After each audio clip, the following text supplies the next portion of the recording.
Welcome to Executive Airsoft. Before I begin, I'd like to say a few things. First off, I'd like to thank the guys over at Airsoft GI for putting me on their top 5 loadout contest at the spot number 3. Here's a link to the video if you want to take a look at it. Secondly, I'd like to say sorry for the long wait, guys. I've been rather busy with school and some other personal things, but now that it's summertime, I should be back up and rolling and getting the videos pumped out for summer. As you can see, we're going to be taking a look at my Elite Force CQB M4.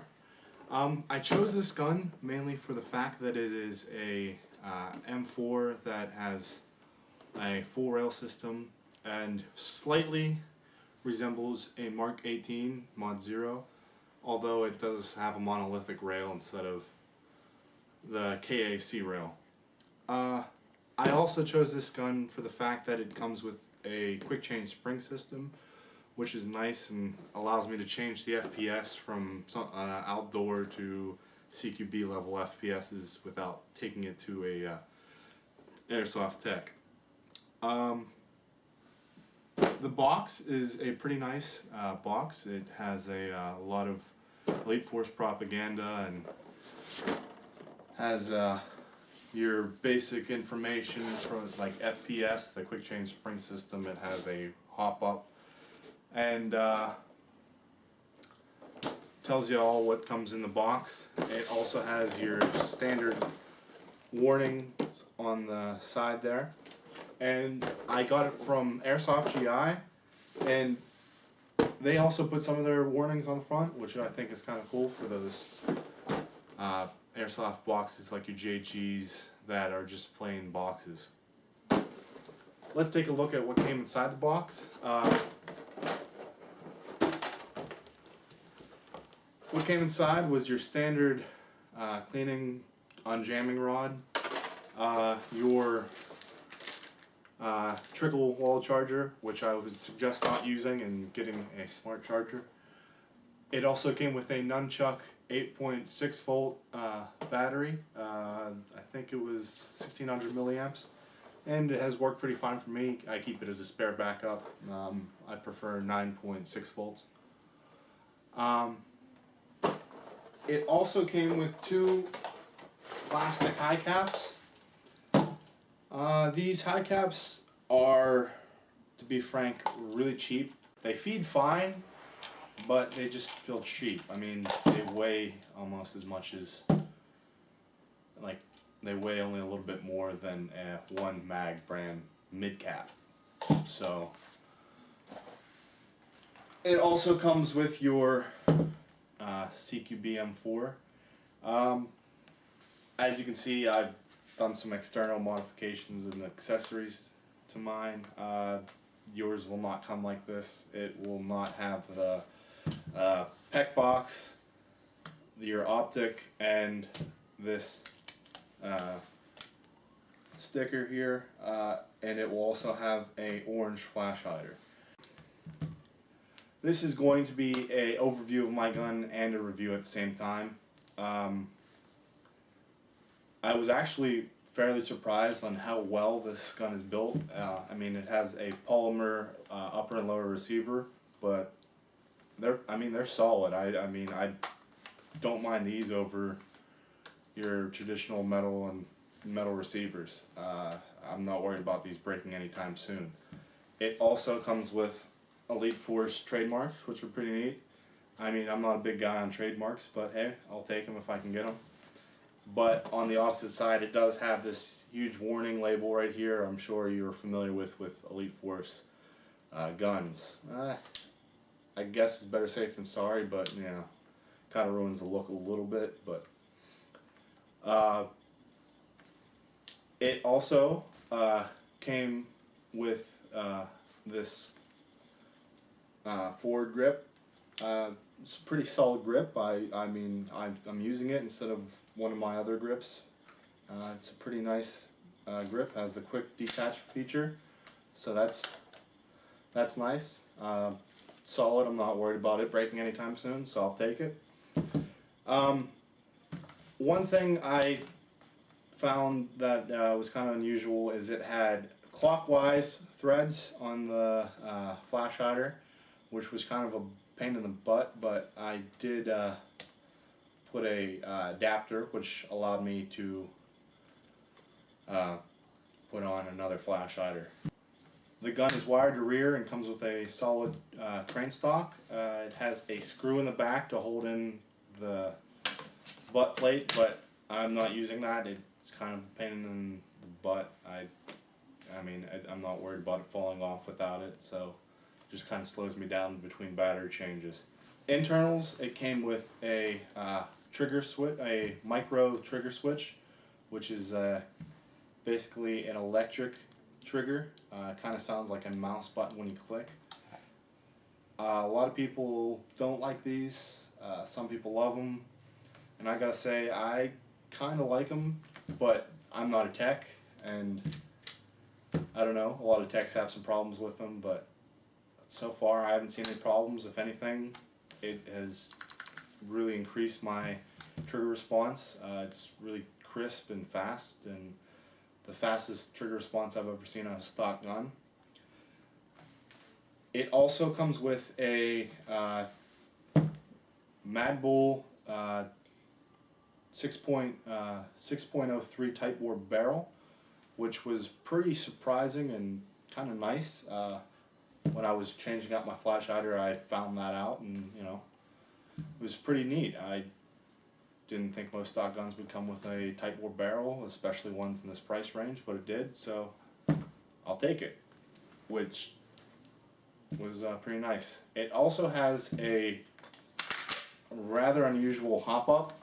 It's similar to a G36 hop-up.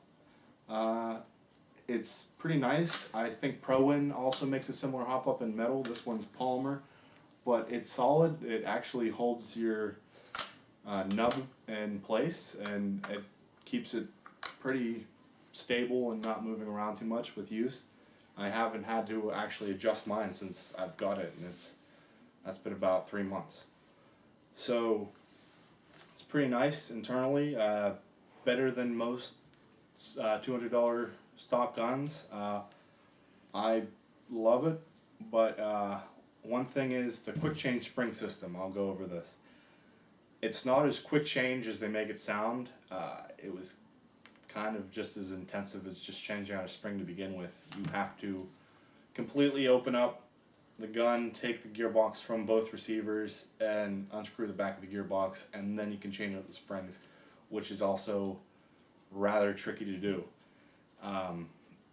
Honestly, I would just have a tech change out your springs to begin with, or if you can change them out yourself, I don't think it's much easier than having it done yourself or having someone else change out a spring on a normal gearbox. It's just a new way of doing it, I guess. It's not much faster than anything. I mean, maybe it saves you a couple minutes, but that's about it. So to get my FPS changing ability, I was able to put on a reducer.